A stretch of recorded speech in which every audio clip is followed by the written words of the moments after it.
ষড়যন্ত্র করছে। আমার ছেলে মানুষের রান্না করে ঘুমাইছে, আমার ছেলে মানুষের বাথরুমে যায় ঘুমাইছে। এই বিচার কোনোদিন হবে না এই সমাজে।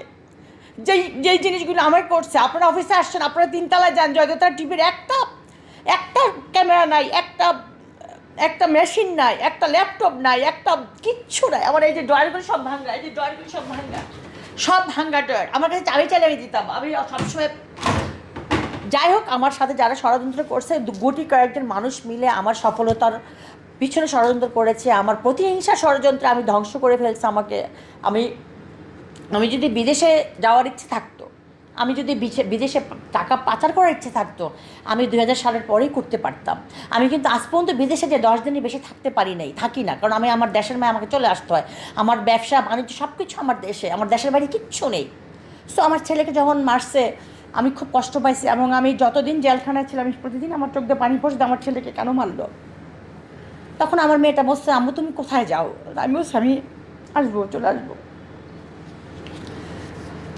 মানে আমি ওই ওই ওই ওই সিনগুলো আমি মনে করতে চাই না। আমি মনে করলে আমি অসুস্থ হয়ে যাই, কারণ আমি আসলে অনেক মানে আমার লাইফ থেকে 2021 সালের 30শে জুন থেকে এই পর্যন্ত আমি স্বস্তি পাইনি। আমার 34 বছরের সংসার, তিলে তিলে ঘরা সংসার, আমি অনেক কিছুই পাইনি। আমি এখনও গুছাচ্ছি। আজকেও আমি অনেক কাপড় চোপড় গুছালাম, কোনটার সাথে কোনটা মিল পাই নাই। বললো যে বারবার সিআইডি যখন তদন্ত করে আমার বাসায়, তখন পুরা সব আমার 15-20টা আলমারি ভরা কাপড় চোপড় ছিল, সব কাপড় নামিয়েছে। আমার এই কষ্ট থেকে আমার ঘরের সুখ নেই। প্রতিদিন আমাকে খোটা দেয়, তুমি তো জেল খাচ্ছ, তোমাকে ধরে নিয়ে গেছে, তোমার জন্য আমরা বাসায় থাকতে পারি না। কেউ বাসায় থাকে না আমার সাথে। এই কার্ড কি বিক্রি করা যায়? কার্ড তো বিক্রি করা যায় না, যে যার যোগ্যতায় কার্ড পায়। কার্ড বিক্রি করা যায় না, এই বিষয়টা আমি জানতামও না। যে যারা কার্ড বাণিজ্য করেছিল আগে, দু একজনের নাম আমার কাছে আসার পর তাদেরকে আমি এখান থেকে প্রত্যাহার করেছি। মানে আমাদের যেখানে নিউজে যারা ছিলেন তারা অনেক, যখন শুনেছি তারা এইভাবে দুর্নীতি করেছে, দু একজনের কাছ থেকে একটু টাকা পয়সা নিয়েছে, নারায়ণগঞ্জের কয়েকটা কমপ্লেন্ট আসার পর তাদেরকে আমি এখান থেকে প্রত্যাহার করেছি। আর এই বিষয়টা আসলে যদি আমার ওই ব্যাপারে মামলা হতো তাহলে 500-700 মামলা হতো, কারণ আমার 500-700 প্রতিনিধি আছে সারা বাংলাদেশ ব্যাপী। একজন প্রতিনিধিকে টেনে হেঁচড়ে ধরে এনে তারপরে ওকে দিয়ে জোর করে মামলা দিয়েছে, সে ছেলেই বলেছে এটা। ঠিক আছে? সো আসলে আপনি আমার কাছ থেকে আমার টেবিলে প্রতিদিন খাবেন, একদিন আপনাকে খাবার না দিলে আপনি কিন্তু কষ্ট পাবেন, সেটাই স্বাভাবিক। আমার প্রতিনিধিরা আমাকে ভালোবাসে, আমার বিশ্বাস এখনও, কারণ প্রতিনিয়ত অজস্র প্রতিনিধি ফোন দেয় কবে জয়যাত্রা চালু হবে। তারা জয়যাত্রার জন্য অন্য কোথাও যায়নি, তারা জয়যাত্রার আশায় পড়ে আছে যে জয়যাত্রায় তারা কাজ করবে, জয়যাত্রার বাইরে তারা যাবে না। তাদের নাকি রক্ত মাংস, মানে আত্মা, সব কিছু নাকি জয়যাত্রার সাথে সম্পৃক্ত। একটা মামলা হয়েছে, 52,000 টাকার কোনো ডকুমেন্ট দেখাতে পারেনি, সেই মামলা মানে সাথে সাথে ইয়ে হয়ে গেছে। ওই মামলাকে রেস্ট এনে ষড়যন্ত্রকারীরা 2 বছরের সাজা দিয়েছে আমাকে, যেই মামলা নাকি 7 দিনের সাজা দেওয়া যায় না, 7 ঘন্টার সাজা দেওয়া যায়। মামলা তো কোনো মামলা আমাকে অ্যারেস্ট দেখানো হয়নি, কোনো ওয়ারেন্ট নিয়ে আমাকে অ্যারেস্ট করতে আসেনি। আমার গুলশানের যে বাড়ি ছিল সেই বাড়িতে হঠাৎ করেই, আমি জানতাম না কোনো, আমার এর আগে এই আমাকে ধরার আগে আমার কোনো জিডিও হয় না আমার নামে কখনো। মামলা তো দূরে থাক, আমার 14 জেনারেশন কেউ কখনো জেলে যায়নি। ঠিক আছে? তো হঠাৎ করে আমার বাসায় পুরা বাড়ি ভরে গেছে আর কি, আমার 12,000 স্কোয়ার ফিটের বাড়ি, পুরা বাড়ি ভরে গেছে। মানে যৌথ বাহিনীর আসছিল, এসে তখন আমার ছেলে বলছিল যে আপনাদের হাতে কি কোনো ওয়ারেন্ট আছে, আপনি যে আম্মাকে ধরতেন। তখন আমার ছেলে এখানে একটা ঘুষি মেরে এই জায়গাটা ফোলাই ফেলছিল। তখন আমার ছেলে বলছিল, আম্মু দেখো আমাকে এভাবে মারছে। তখন আমার চোখ, আমি শুধু বলছি, বাবা তুমি আল্লাহর কাছে বিচার দাও, কারণ আমার ছেলে মেয়ের গায়ে কেউ হাত দিবে, আমি এটা কখনো আমার, মানে আমি সহ্য করার মতো ছিল না। মানে এই পুরো এই সাইডটা ফুলে গেছে, ওরকম করে ঘুষিয়ে দিয়েছে। যখন জিজ্ঞেস করছিল আপনারা যে আম্মাকে নিতে আসছেন, আম্মুর কেউ ওয়ারেন্ট আছে, কারণ আমার ছেলে মেয়ে জানে যে আমি খুব নিট অ্যান্ড ক্লিন, আমি কখনো কোনো অবৈধ কাজের সাথে সম্পৃক্ত না, কখনো কোনো মানে আজে বাজে কাজের সাথে সম্পৃক্ত না। আমি আমার মতো করে খাই দেয়, 5 ওয়াক্ত নামাজ পড়ি, আমি আমার কাজ করি। সো আমার ছেলেকে যখন মারছে আমি খুব কষ্ট পাইছি, এবং আমি যতদিন জেলখানায় ছিলাম আমি প্রতিদিন আমার চোখ দিয়ে পানি পড়ছে আমার ছেলেকে কেন মারলো। তো ওর নামটা আমার মনে আছে, আমি কয়েকজনকে জিজ্ঞাসা করেছিলাম যে ওকে চিনে কিনে বের হওয়ার পর। যাই হোক, ওকে মারছে। আমার ট্যাক্স দেওয়া অনেক গোল্ড আমি বাসায় এসে পাইনি, আমার অনেক কিছু আমি পাইনি। আমার এই 34 বছরের সংসার, তিলে তিলে ঘরা সংসার, আমি অনেক কিছুই পাইনি। আমি এখনও গুছাচ্ছি। আজকেও আমি অনেক কাপড় চোপড় গোছালাম, কোনটার সাথে কোনটা মিল পাই নাই।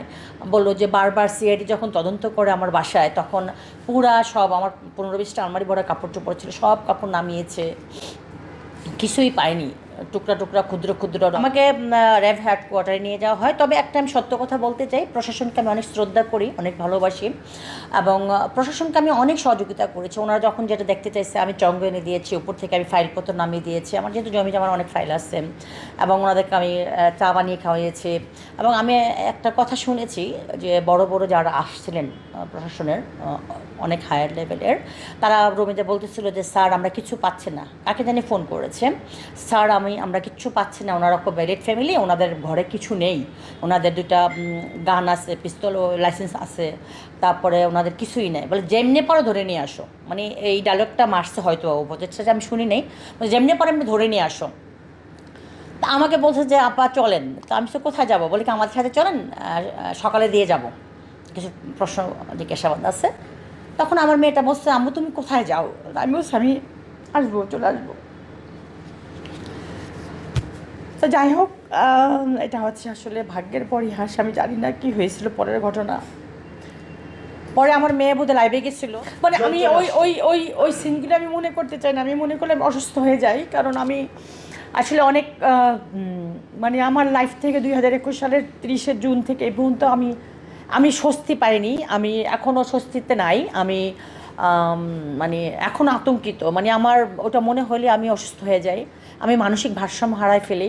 আমার মনে হয় আমি এখনও মানসিক ভারসাম্য হারিয়ে ফেলছি, কারণ আমার ওই জিনিসগুলি মানে যখন ধরে, আমার নিচে 4টা ড্রাইভার ছিল, ড্রাইভারদের পিছনে সম্ভবত গান নিয়ে আসছিল, আমার কলিং বেল দিয়েছে, তখন আমার হাজব্যান্ড আমি খাচ্ছিলাম, রাত্রে ডিনার করতেছিলাম, মানে ভাতটা মুখে নিব, এই মুহূর্তে কলিং বেল দিছে, দেওয়ার পরে পিছনে না দেওয়ার পর দুজন এই বড় বড় চুল এসে ঠাস করে ঘুরে চেয়ারটা বসলো যে আপা কেমন আছেন, আজকে লাইভ নেই। পরে আমি বলছি লাইভ ছিল, কিন্তু আজকে আমি লাইভে যাব না। তো আমার হাজব্যান্ড মুখের নলাটা থেকে নামায় ভাতটা রেখে দিল, আমিও রেখে দিলাম। তো আমার হাজব্যান্ড প্যাডেলটা সরাই নিল, ও বুঝে গেছে, মানে আমি এতটাই বোকা, আমি বুঝেই নাই যে আসলে কে। পরে আমি চিন্তা করলাম ওরা কি যুবলীগের পোলাপান, কারণ আমি যুবলীগের ব্যাপারে তো অনেক কিছু শুনেছি, যে ওরা কি যুবলীগের আসছে। হয়তো ওই যে টক শোতে একজনকে বলছিলাম যে ব্যবসায়ীদেরকে আপনি টাউট বলছেন, আমি তো একজন ব্যবসায়ী, আমি তো এই কথাটা মেনে নিতে পারতেছি না, এটা মানহানিকর কথা বলেছেন। সেই কারণে কি ওই ওই বিজ্ঞ নেতাই কি আমার বাসায় লোকজন পাঠিয়েছে, মানে আমার ভয়টা ওইখানে কাজ করেছে। পরে আমি ঘুরে পিছনে দেখি যে অজস্র লোক, আমার বাড়ি ভরা, এখানে লেখা। তখন আমি একটু স্বস্তির নিঃশ্বাস ফেললাম, যে যেহেতু প্রশাসনের লোক, তার মানে আমাকে কিছু করবে না, আমার গায়ে হাত তুলবে না, কিছু করবে না। পরে আমার 3টা মোবাইল ছিল, মোবাইলগুলি এরকম, এই মোবাইলগুলি নিয়ে গেলো, এটা নতুন, এই 2টা মোবাইল নিয়ে গেলো। আর আমার হাজব্যান্ডের 2টা মোবাইল ছিল, ওই 2টা মোবাইল নিয়ে ওনার কাছে নিয়ে বলে যে লকটা খুলে দেন। আমি লক খুলে দিচ্ছি, আমি প্রশাসন সবসময় আমি সহযোগিতা করি, পুরো লকটক খুলে দিলাম। ওনারা কী কী করলো আল্লাহই জানে। পরে বলে যে আপনি থাকেন কোথায়, আমি স্যার উপরে থাকি। ওনারা ডাইনিংয়ে বসছিল, পরে বলে চলেন উপরে চলেন, আপনার বেডরুমে চলেন। তো আমি সে বেডরুমে দেবেন চলেন। পরে বেডরুমে গেলাম, বেডরুমে গিয়ে টাস করে সব আলমারি একটার পর একটা ভেঙে ফেললো, টাস করে। আমি চাবি আছে, আমি চাবি দিচ্ছি আপনাদেরকে, আমি খুলে দিই। পরে আমার ওই মুহূর্তে তখন আমি গহনা গাড়ি কোথাও মানে ব্যাংকে রাখতাম না, ঘরে রাখতাম। তখন ওই যে ব্র্যাক ব্যাংকে একটা ঘটনা ঘটেছিল, যে গোল্ড তামা বানায় ফেলছে বা কিছু একটা হয়েছিল, জার্মেল আমার মনে নেই। পরে আমি গহনা, কারণ আমার অনেক প্রোগ্রাম থাকতো, আমার গহনাগাটি পড়তে দেখে আমি ঘরে রেখেছিলাম, সবকটা নামাইছে। তো তখন একজন প্রশাসন একজন ঊর্ধ্বতন কর্মকর্তা আসেননি, তখন উনি পরে আসছেন, ওনার সব নামাইছে। তো এখানে ওনাদের সহযোগী ছিল অনেক, 4-5 জন মহিলা ছিল, পুরুষও ছিল। আমার গহনা আমি পাইনি বাসায় এসে।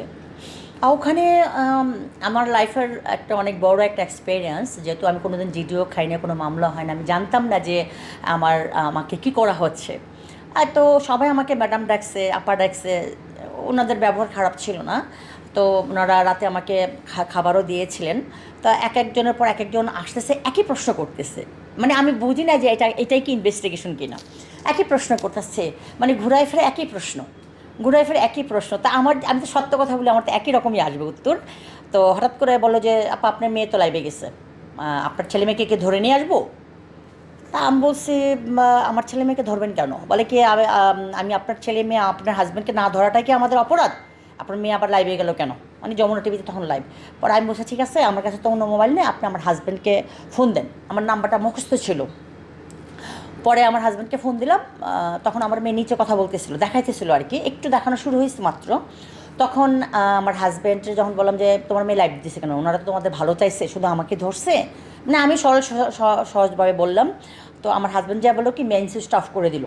টাস করে মেইন সুইচটা তো অফ করছে, আমি এটা লাইভে দেখলাম। তো পরে এটা লাইট বন্ধ করার পরে আমার হাজব্যান্ড, লাইট বন্ধ হলো। পরে আমি বললাম যে কোথাও আর কোনো লাইভে কথা বলো না, কোনো মিডিয়াতে কোনো কথা বলো না।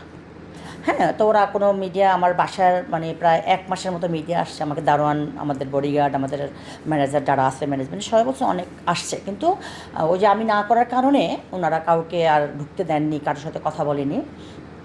তবে আমি মিডিয়া কুয়ের শিকার ছিলাম। মিডিয়াতে সবাই হয়তো, আপনারাও হয়তো তখন যেটা প্রেস ব্রিফিং করছে, যে যিনি এখন তো ওনাকে দেখা যাচ্ছে না কোথাও, উনি প্রায় অনেক বছর একই স্টাইলে প্রেস ব্রিফিং করতো, সবার মিথ্যা কথাগুলি তুলে ধরতো। আমি যখন জেল থেকে বের হওয়ার পর আমি ইউটিউবে ছাড় দিতাম, আমার এই জিনিসগুলো যখন আমি দেখতাম, আমার ছেলে বলছে মা তুমি এগুলো দেখো না, তুমি পাগল হয়ে যাবা, তুমি সুইসাইড করবা তোমাকে নিয়ে যা বলছে। মানে 99 না 100% মিথ্যা প্রেস ব্রিফিং করছিল।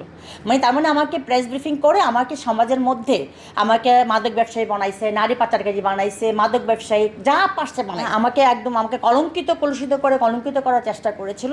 এই প্রেস ব্রিফিং যে করেছে, যে আমাকে মিথ্যা অবৈধ সাজা দিয়েছে, যারা আমার পিছনে ষড়যন্ত্র করেছে, দুজন সাংবাদিক আমার মেমরিতে আছে, বড় বড় সাংবাদিক দুজন, যারা এখন হয়তো আমি আপনাদের সামনে কথা বলছি, তারা হয়তো এখন পলাতক, কিন্তু তারা এই দুইজন সাংবাদিকের কারণে আজকে যে আমার হয়রানি, একজন নেতার কারণে আজকে যে আমার হয়রানি, আমি যে ক্ষতিগ্রস্ত হয়েছি, আমি মনে করি জনগণের সামনে, এই 25 কোটি মানুষের সামনে যদি তাদেরকে জ্বলন্তভাবে মানে ফাঁসি দেওয়া হয়, তাও আমার বিচার হবে না যে আমি যেই ক্ষয়ক্ষতি হয়েছে, আমার যে লাইফের যে ক্ষয়ক্ষতি হয়েছে, আমার ধন সম্পদ, আমার ব্যবসায়িক, আমার সামাজিক, আমার ফ্যামিলির, আমার ছেলে মেয়ে, প্রত্যেকটা ছেলে মেয়ে আমার মানসিক ভারসাম্য হারায় ফেলছে, প্রত্যেকটা ছেলে মেয়ে আমার প্রতিবন্ধী হয়ে গেছে আমার এই কষ্ট থেকে। আমার ঘরের সুখ নেই, প্রতিদিন আমাকে খোঁটা দেয়, তুমি তো জেল খাচ্ছ, তোমাকে ধরে নিয়ে গেছে, তোমার জন্য আমরা বাসায় থাকতে পারি না, কেউ বাসায় থাকে না আমার সাথে, যে কখন আবার তোমাকে আবার ধরতে আসবে। এই জিনিসগুলি কিন্তু যে যারা ঘটাইছে তাদেরকে যদি এই 22 কোটি মানুষের সামনে জ্বলন্ত ফাঁসি দেওয়া হয়, তাও আমার বিচার হবে না। আমি বলবো এই জনগণের কাছে, বাংলাদেশের জনগণের কাছে বলবো, এই বিচার হবে না। আমাকে যেভাবে তারা হয়রানি করছে, আমাকে যেভাবে